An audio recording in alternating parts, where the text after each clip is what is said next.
साथियों, आज समय की मांग है कि भारत की कृषि भी आधुनिक बने, नए तौर तरीके अपनाएं, किसान पर बोझ कम हो।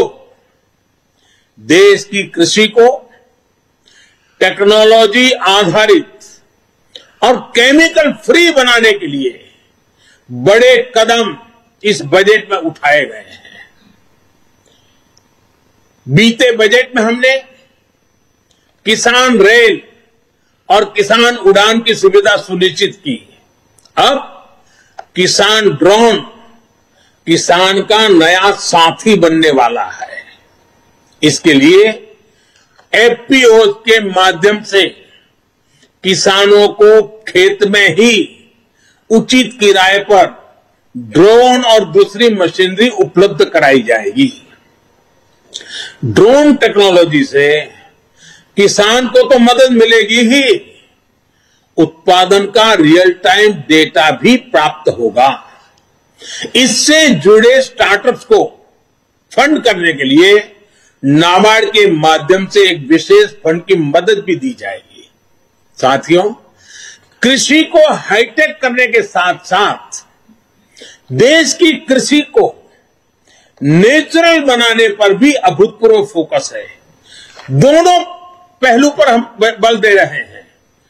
आधुनिक हो, टेक्नोलॉजी हो, खर्च में बचत हो, साथ साथ बैक टू बेसिक, हमारी ये धरती माता बर्बाद न हो, हमारी धरती माता की उपजाऊ शक्ति खत्म न हो, और इसलिए केमिकल मुक्त खेती, प्राकृतिक खेती।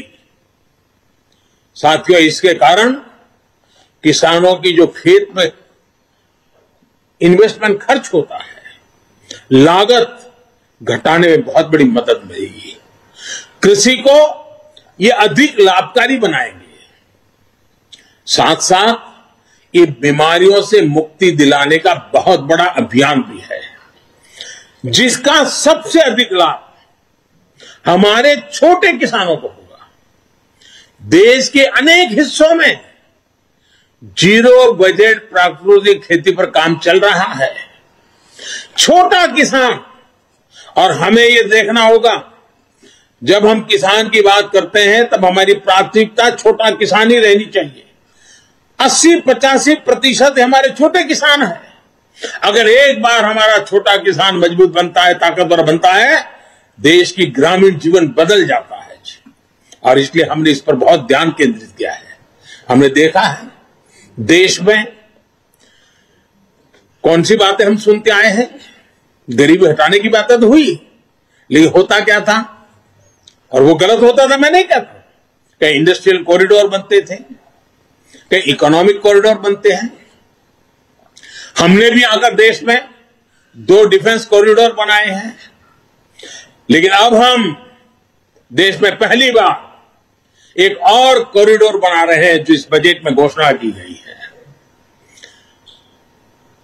प्राकृतिक खेती का कॉरिडोर, नेचुरल फार्मिंग का कॉरिडोर बनाने की दिशा में बढ़ रहे हैं। नेचुरल फार्मिंग का कॉरिडोर लगभग 2500 किलोमीटर लंबा होगा, करीब 10 किलोमीटर चौड़ा होगा,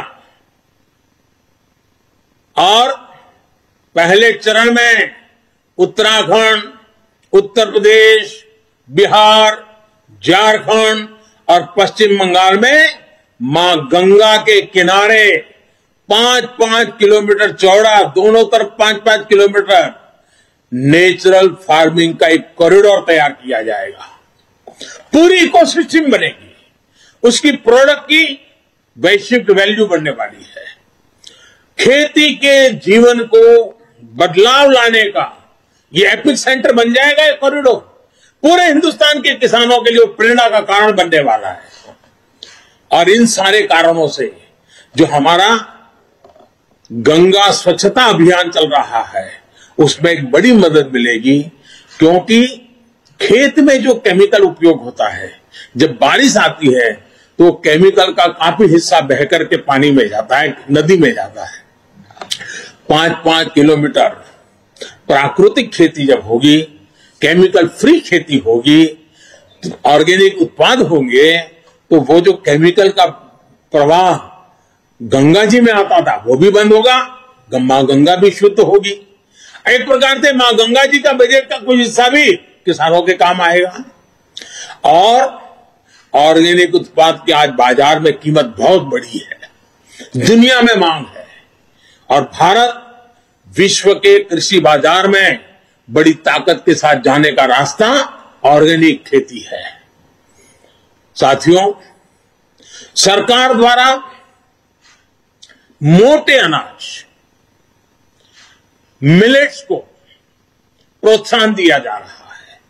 और हमें न भूलें कि हमारा जो छोटा किसान है, उसमें से अधिकतम किसान हमारे, या हमारे जो आदिवासी भाई बहन जो किसान है, या हमारे गांव में किसी दलित के पास अगर जमीन है, वो छोटा किसान है, वो मोटा अनाज ही उनको पैदा किए बिना कोई चारा नहीं होता, क्योंकि बाकी कुछ सुविधाएं नहीं होती। दलित और आदिवासी किसान साथी अगर एग्रो फॉरेस्ट्री और प्राइवेट फॉरेस्ट्री अपनाना चाहते हैं तो उनके लिए भी विशेष मदन का प्रोविजन किया गया है। साथियों, अनाज के साथ साथ हम देखिए कृषि प्रधान देश है, जय जवान जय किसान इस मंत्र ने हमें ताकत दी है, लेकिन ये भी सच्चाई है कि आज हमारा देश 80,000 लाख करोड़ रुपए का तेल, खाने का तेल बाहर से लाना पड़ रहा है, क्योंकि हमारी आदतें बदलना दी हैं। पुरानी सरकारों ने ऐसे निर्णय किए कि हम आयाती तेल पर निर्भर हो गए हैं। उसी प्रकार से पल्सीज, हमारे यहां जो वेजिटेरियन सोसाइटी है उसको प्रोटीन के लिए, कुपोषण के लिए लड़ाई लड़ने में हमारे लिए पल्सीज की बहुत, दाल है, मूंग है, उड़द है, चना है, इसकी बहुत जरूरत होती है।